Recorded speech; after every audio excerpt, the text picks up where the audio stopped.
दोस्तों, मैं हूं प्रभास शर्मा और आज हम बात करने वाले हैं Kia Seltos 2026 in India and 2027 in US. ऐसा मैंने क्यों कहा? क्योंकि अब मेजरली देखो, गाड़ी मेरे पास है नहीं, तो मैं इधर उधर भटकता रहता हूँ वेबसाइट्स पर, ऑफिशियल वेबसाइट, अनऑफिशियल इमेजेस और वीडियोस कलेक्ट करते हुए। तो मैं किया की गाड़ी का बना रहा था और जिसकी वीडियो इससे पहले आ जाएगी, किया कार्निवल के बारे में। तो मैंने थोड़ा देखा, तो मैंने एक ऐसे ही एक किया के न्यूज़ रूम में चल रहा था मैं, तो मैंने देखा यूएस प्रेस रिलीज, किया यूएस प्रेस रिलीज न्यूयॉर्क, और उसमें लिख रहा किया सेल्टोस 2027। हमने खोल के देखा, मैंने फिर उसको पढ़ा, फिर मैंने समझा कि भाई वहाँ कुछ 2027 में नया आ रहा होगा किया सेल्टोस, हमारे यहाँ जो आई है, हमारे यहाँ भी फिर बाद में नहीं आएगी। लेकिन बाद में मुझे पता चला कि ये वही गाड़ी है जो हमारे यहाँ किया सेल्टोस सेकंड जनरेशन जो लॉन्च हो चुकी है जनवरी 2026 में, वो वहाँ अब जाके लॉन्च होगी, वहाँ कहीं जनवरी 2027 में। वो अभी अप्रैल में वहाँ रिवील हुई है, 1 अप्रैल को, न्यूयॉर्क ऑटो एक्सपो में। तो फिर मैंने थोड़ा सर्च किया उसके बारे में, तो फिर मुझे पता चला ये दोनों ही गाड़ियाँ किया के SP2 जो प्लेटफॉर्म है उस पर बेस्ड हैं, SP2 प्लेटफॉर्म में बेस्ड हैं, और जनरेशन वही SP3 जनरेशन है। प्लेटफॉर्म ये किया K3 प्लेटफॉर्म है, सॉरी K3 प्लेटफॉर्म बेस्ड है। अगर प्लेटफॉर्म सेम है, वहाँ पर जो गाड़ी आएगी वो ऑल व्हील ड्राइव आएगी, हमारे यहाँ ऑल व्हील ड्राइव वाली नहीं है। हमारे यहाँ हाइब्रिड भी नहीं है, वहाँ हाइब्रिड है। हमारे यहाँ डीजल है, वहाँ डीजल नहीं है। टर्बो पावर की बात करें, हमारे यहाँ 160 हॉर्स पावर वाली आती है, वहाँ 190 हॉर्स पावर वाली आती है। हमारे यहाँ ट्रांसमिशन में IMT DCT 80 और वहाँ 8 ऑटोमेटिक DCT। और हमारे यहाँ जनवरी 2026 में लॉन्च हुई है, वहाँ 2 अप्रैल 2026 में रिवील हुई है अभी। और अगर थोड़ी हिस्ट्री की बात करें, तो जो हमारे यहाँ गाड़ी आती थी वो SP2i low cost platform based थी सेल्टोस, और जो वहाँ आती थी वो large Korean SP2 platform based थी। तो वहाँ वाली पहले बेस्ट थी, अब हमारे यहाँ सेम ही हो गई है, हमारे यहाँ जल्दी और आ गई है। तो अब हमें भाई वहाँ की गाड़ी से क्या करना, मैंने सोचा अपने ही बना लेते हैं।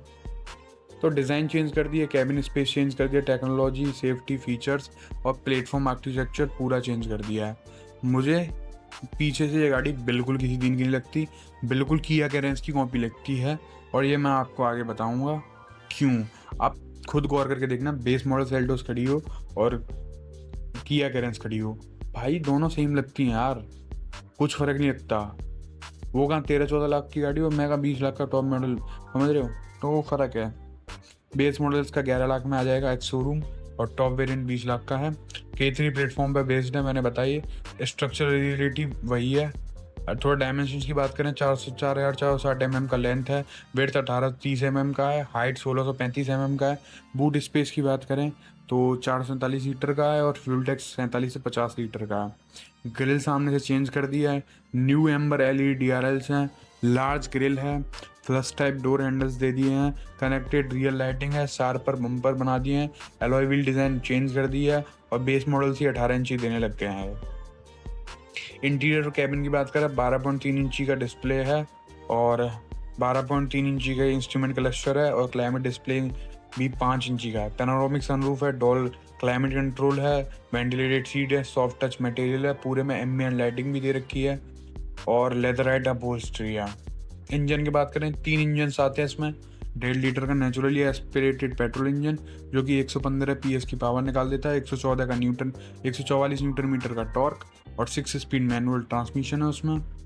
और दूसरा आता है 1.5 लीटर टर्बो पेट्रोल इंजन जो कि 160 PS की पावर निकाल देता है, और 253 न्यूटन मीटर का टॉर्क। इसमें 2 ट्रांसमिशन आते हैं, 6 स्पीड IMT और 7 स्पीड DCT। अगर फिर तीसरा बचता है डीजल, और हम तो भाई डीजल लवर हैं ही, मैं फिर भी बोलता हूँ डीजल जब तक मिल रहा है ले लो, 1-2 साल का हो रहा है। 1.5 लीटर डीजल इंजन है, 116 PS की पावर निकाल देगा, 250 Nm का टॉर्क, और ट्रांसमिशन की बात करें 6 स्पीड मैनुअल और 6 स्पीड ऑटोमेटिक। माइलेज पेट्रोल में 17 से 18 की दे देती है, और टर्बो पेट्रोल में 16-17 की, और डीजल में 20-21 की। 3 है ST लाइन। फीचर अगर लेना है तो ST लाइन ले लीजिए, स्पोर्टी के लिए GT लाइन और बजट के लिए X लाइन, सॉरी प्रीमियम के लिए। और वो सब बेसिक एप्पल कारप्ले वगैरह सब कुछ आता ही है। एडास लेवल 2 भी डाल दिया जी। भारत के एनकैप में 5 स्टार रेटिंग भी है जी।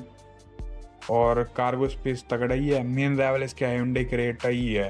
और ग्रैंड विटारा तो भाई ऑन पेपर कुछ भी कह लो, वो कहीं टक्कर में नहीं है, क्रेटा ही टक्कर में है इसके। प्योर क्रेटा ही बिक रहे हैं इंडिया में इस सेगमेंट की गाड़ियों में। अगर माइलेज ना 1.5 लीटर का है, डीजल ऑटोमेटिक ले लो। परफॉर्मेंस चाहिए 1.5 लीटर का टर्बो DCT GT लाइन ले लो। और वैल्यू के लिए STX पेट्रोल IAVT। और रग्ड स्टाइलिंग चाहिए, तगड़ी स्टाइलिंग चाहिए तो X लाइन टर्बो ले लो। अब देखो जी, हम अपने वो लेवल पे बात कर लेते हैं। गाड़ी एक नंबर है, पहले भी अच्छी लगती थी, लेकिन अब टॉप वे मॉडल ही अच्छे लगते हैं। पहले के बेस मॉडल भी ठीक ठाक लगते थे, इतने बुरे नहीं लगते थे। और टॉप मॉडल की पहले की बात ही नहीं थी, वो तब भी कोई बात नहीं है। लेकिन यार बेस मॉडल में इन्होंने बिल्कुल कैरेंस वाली वो हेडलाइट्स पेल दी हैं पीछे, यार वो अच्छी चीज़ है। कॉपी कर रहे हो तुम्हें, ये अच्छी बात तो है नहीं, अपनी गाड़ी की कॉपी कर रहे हो तुम। भाई चेंज करो यार, वो मज़ा नहीं आया उसमें जो बात है। बाकी गाड़ी में देखो कोई कमी नहीं है, कोई कमी मैं गिना नहीं सकता। टैग में ये लोग है ही किया वाले आगे। टैग ले लो, इंजन ले लो, सर्विस ले लो, सब में आ गए हैं ये, हर किसी से। कोरियन ही कहते जी। ठीक है, धन्यवाद, थैंक यू फॉर वॉचिंग। और अगर 20 लाख का बजट है, आंख बंद करके ले लो, कोई दिक्कत नहीं है। Thank you for watching. Like if you like, do subscribe और फॉलो वगैरह कर लो यार, चल जाएगा चैनल तो हमें नौकरी नहीं करनी पड़ेगी। नहीं चला तो जी नौकरी करनी पड़ेगी। Thank you for watching.